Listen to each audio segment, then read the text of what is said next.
young lovers, wherever you are, I hope your trouble's off you. All my good wishes go with you tonight. I've been in love like you. Be brave, young lovers, and follow your stars. Be brave and faithful and true. Cling very close to each other tonight. I've been in love like you. I know how it feels to have wings on your heels and to fly down the street in a trance. You fly down that street on a chance that you'll meet, and you meet not really by chance. Don't cry, young lovers, whatever you do. Don't cry because I'm alone. And all of my memories are happy tonight. I've had a love of my own. Yes, I've had a love of my own like yours. I had a love of my own.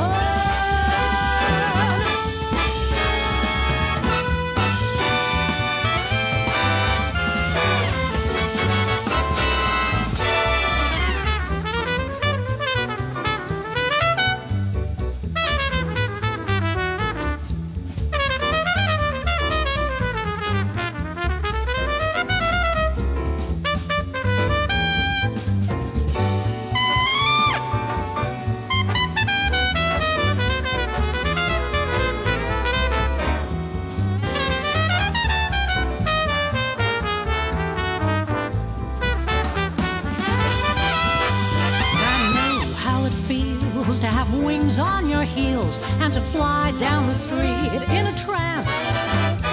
You fly down the street on a chance that you'll meet, and you meet not really by chance. Don't cry, young lovers, whatever you do. Don't cry because I'm alone. All of my memories, they're happy tonight. I've had a love of my own. Yes, I've had a love of my own like yours. I had a love of my own, my own, my own. I had a love, I had a love, I had a love of my own.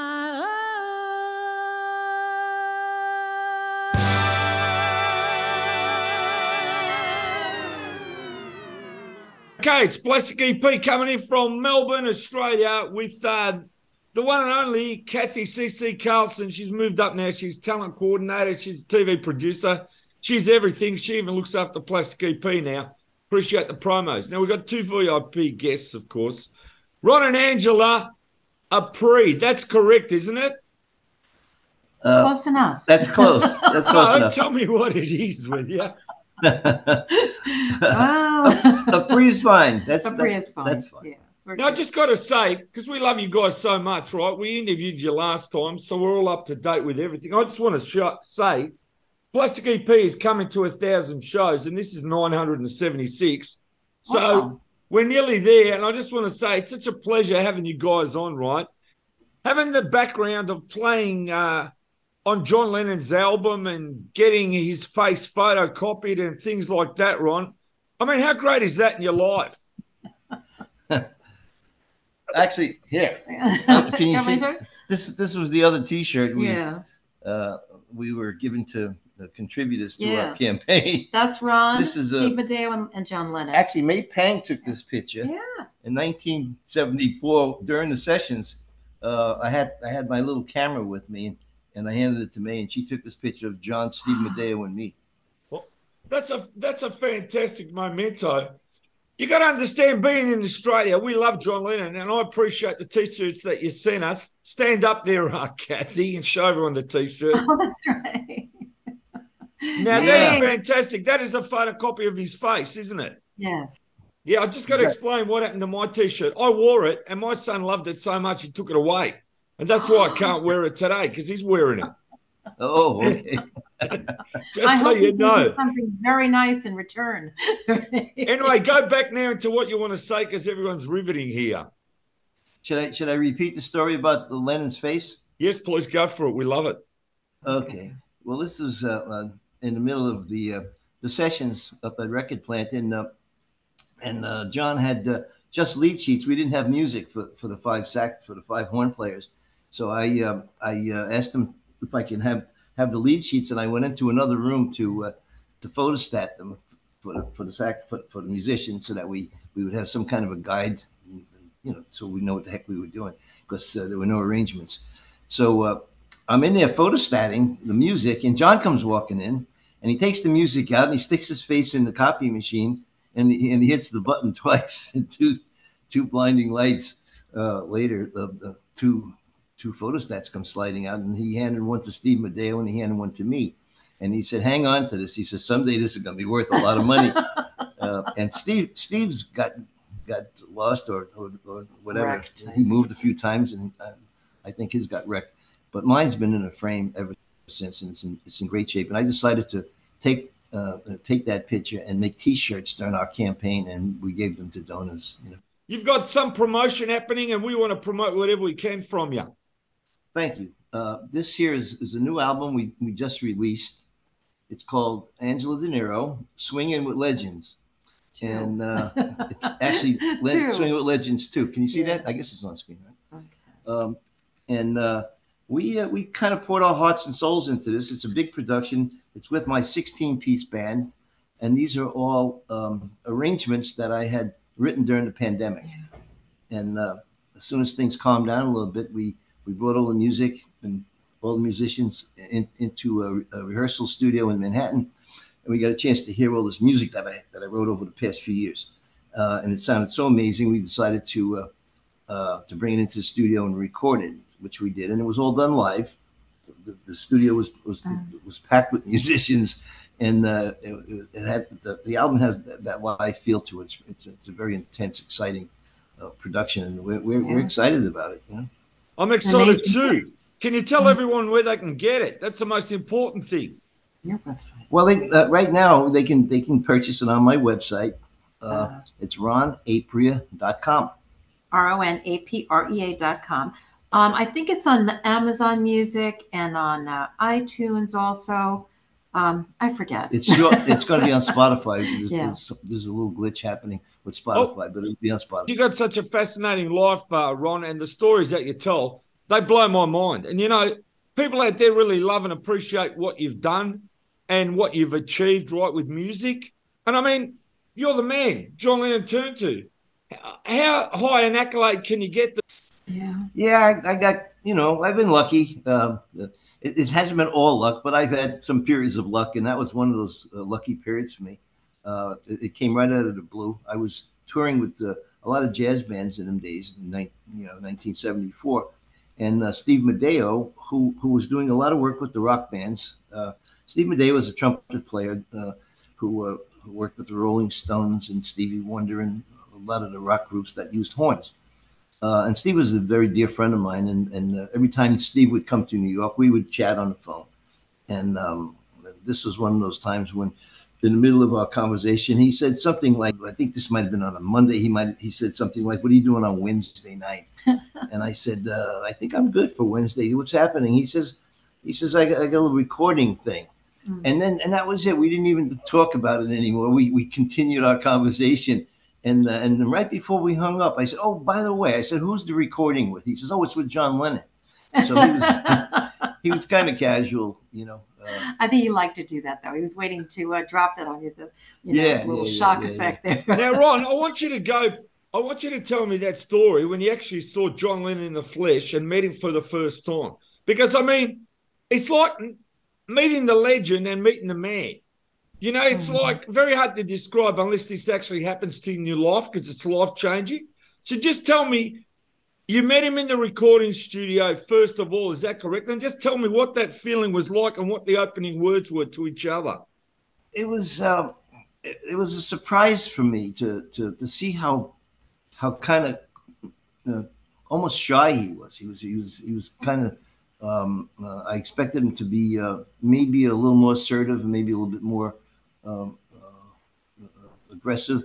But he was very shy and very laid back and very healthy looking. He looked, oh, gee, I don't know, almost like a college kid or something. He was going through a very healthy period, you know, and he was eating like salads and fruit drinks and stuff like that.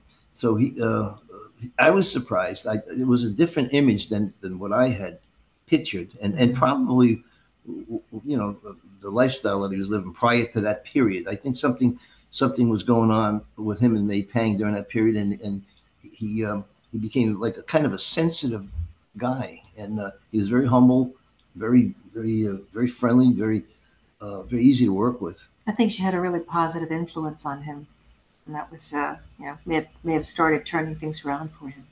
So what did he say? How are you, Ron? No, I want to know what he said. His first opening words to you. I just shook hands with him, and you know, I said, hi, John. He says, you're on APREA. I said, yeah, because he knew the names of the people that were going to be there, and that was it. We smiled, and I said, let's take a picture, and he said, sure. Boom, boom, boom, and May took the picture, and it was all small talk, you know, and he was explaining a little bit what he was trying to do.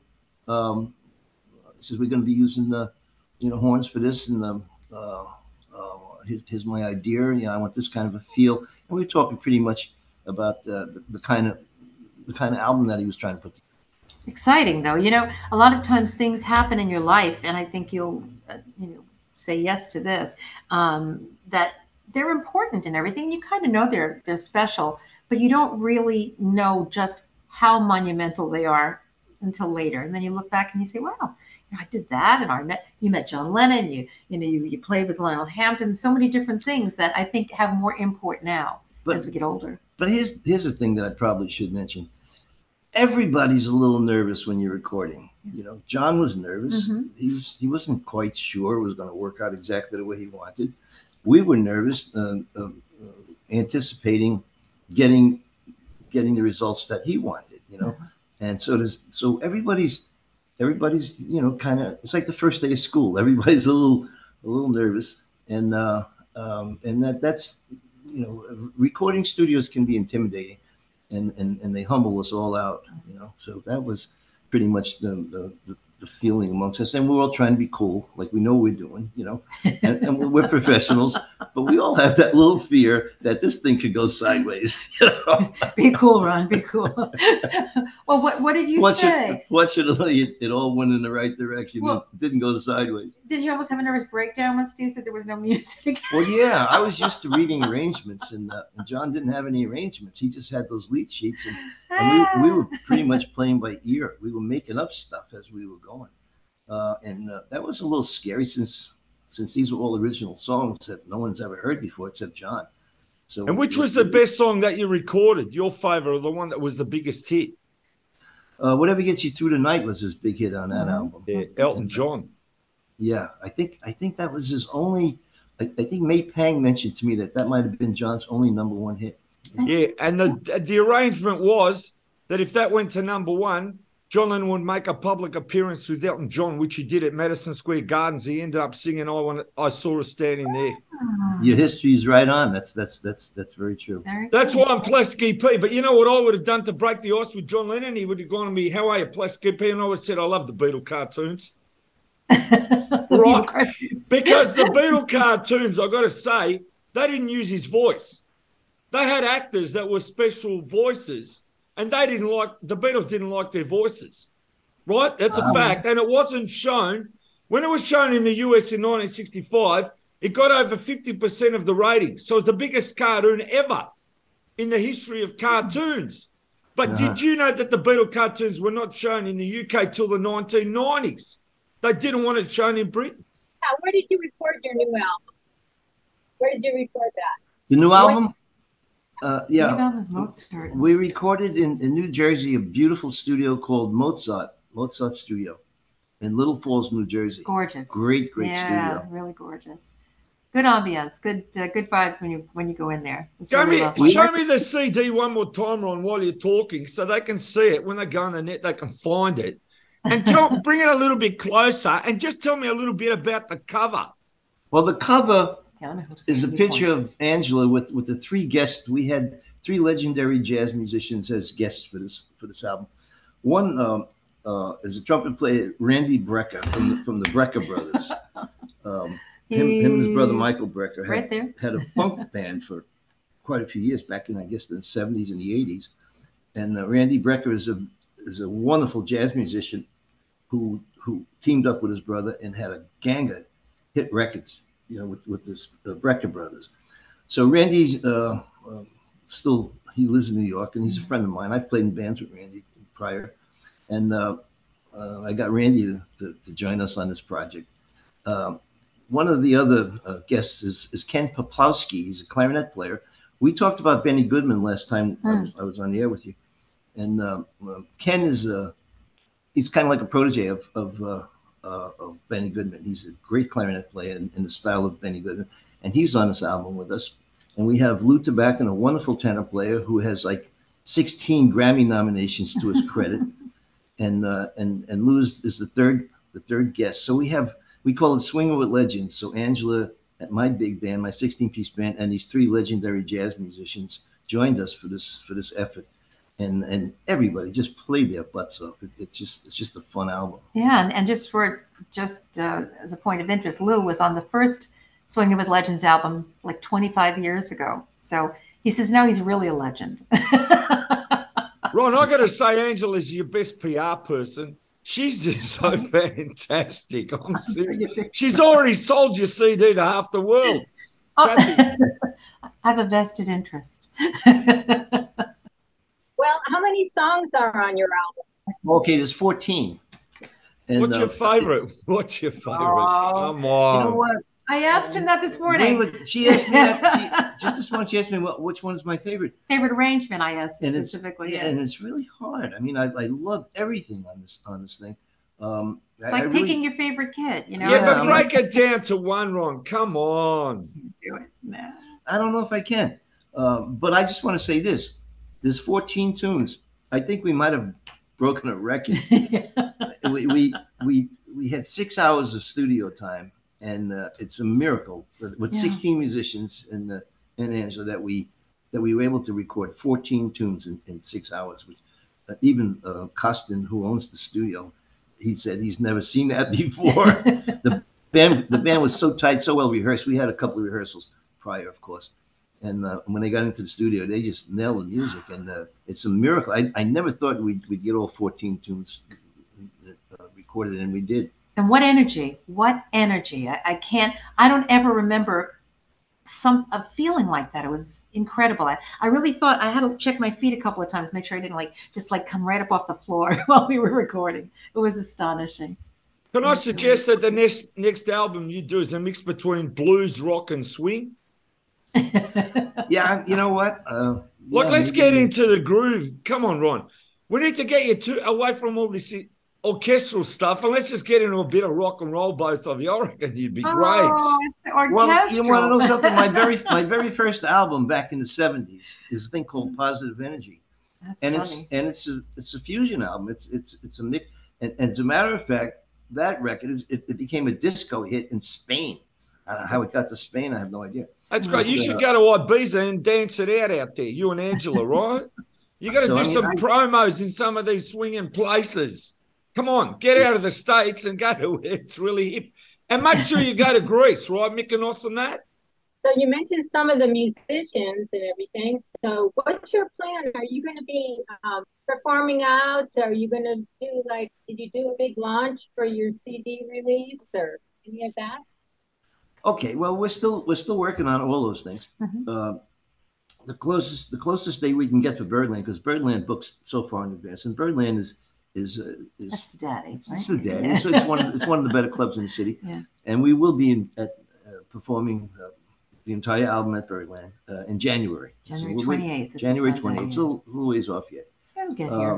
And we're working on radio promo right now and all the other things that go into promoting an album. And so it's in the early stages, but I think we're with a lot of the right people now, and things are looking good. And the campaign is moving in the right direction. Yeah. And I hope to have more news for you in the weeks to come. It's interesting because we talk about like legends, you know, we've got these legendary artists and everything, but we were listening to the album and listening to some of the soloists on the tracks, and they are so wonderful. And we're thinking they're legends too. They're just too young to be considered legends right now. But these people are going to be the future stars of tomorrow. They're really beautiful. They took the arrangements that Ron wrote and they just brought them to the next level. And I'm so proud to be part of this album. I really am. Yeah, I know. I can tell it's exquisite. Can you find some of the artists that are on that you said they're upcoming artists? I had on my lead alto chair a young monster. And this guy can play. His name is Todd Bayshore, and also my lead trumpet player. He's crazy, kind of close to. I don't know if you know who Maynard Ferguson is, but Maynard Ferguson was like a freaky trumpet player who just played ridiculous high notes, and he was from Toronto, I believe. But Brian's from London. I think England? London. He's England. I don't know what London. Whatever. England. Yeah. From Europe. Yeah. And boy, he's playing lead trumpet, and those high trumpet solos that's Brian, and he's destined to be a legend at some point. He's just a monster trumpet player. We were doing a gig one time, and he never quit. I mean, every high part he played beautifully. And then we sat down, we had a drink at the bar and everything. And then he gets up. There was another band on after us, and we didn't realize he was with that band also. And he gets up and he goes right back and he starts playing lead trumpet again. It's an exhausting instrument, to play lead on your chops, right? Your lips, your embouchure. It can really get worn out. I think he has steel there. I'm not sure. I wouldn't want to punch him in the mouth under any circumstances. Ron, what your book is about. It would be great to mention your book. Oh, great. The one on Amazon. Yeah, let's see the book. I feel like I got a store here. Yeah, we do. That's it. This is my book. It's called The Era I Almost Missed, and the era that I almost missed was the big band era. Yeah. And I got into the big band scene a little bit late, based on the year I was born, and by the time I was of age and able to play the saxophone well enough to tour with these bands that I loved, they were kind of being dismantled, and the big band era was coming to an end. But I did get a chance to tour with some great bands. One was Lionel Hampton's band, and a bunch of others, Les Elgart's band, and all those bands that were doing well during the big band era.